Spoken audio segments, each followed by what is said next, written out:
Spare ribs na naman tayo for today's video. Siyempre with Phil. Update guys, so ayan, tapos na mag-dinner. Nantay ko na lang yung isang bagal kumain. Ayan siya oh. Shoutout sa'yo Robby, konti na lang, 2 weeks na lang, pabalik ka na. Pagbalik mo, kain agad tayo dito.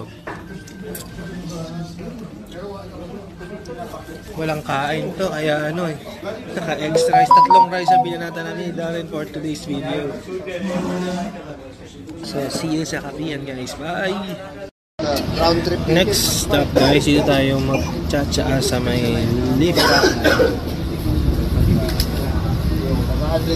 Lift up fried chicken sa tapat natin ng Pinas Supermarket dito sa Co-Bar. Oo, kasi yung iba nasa mga 4,000 yun, 5,000. So, nagre-relax lang kami ni Darren habang pinag-iisipan niya kung bibili siya ng iPhone 14 or 15. So, nag-iisip siya kung bibili siya ng iPhone, itatapi niya or tamara.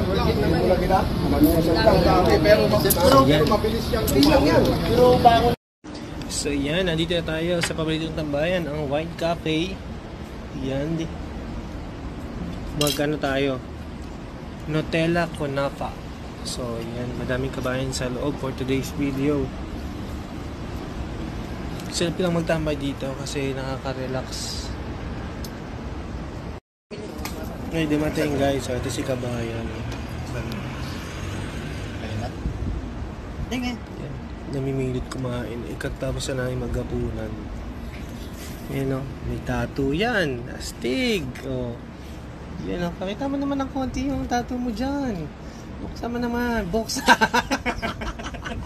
Ito guys o. Sana all. Lalagyan niya pa yun ng Tweety Bird. Hindi ko dyan. Ano ba palagay ka ng Tweety Bird? Malagyan Tweety Bird doon. Tsaka ano, may gagamba. Okay, Scorpion.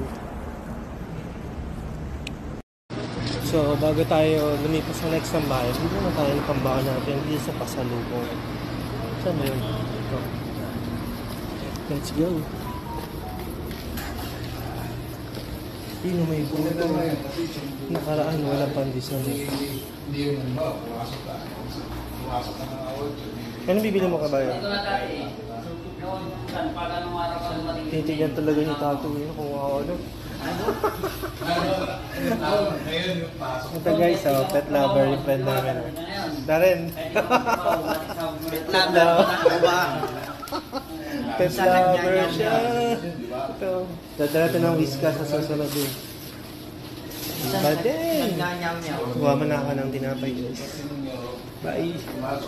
So ayan, nag-take away si kabayan ng dinner niya. Dito kami kumain ni Darren kanina. So, dito nilaluto yung grilled chicken.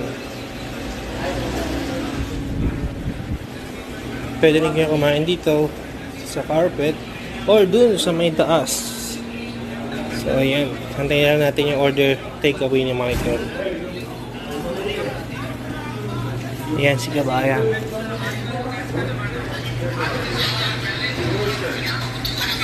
Astig.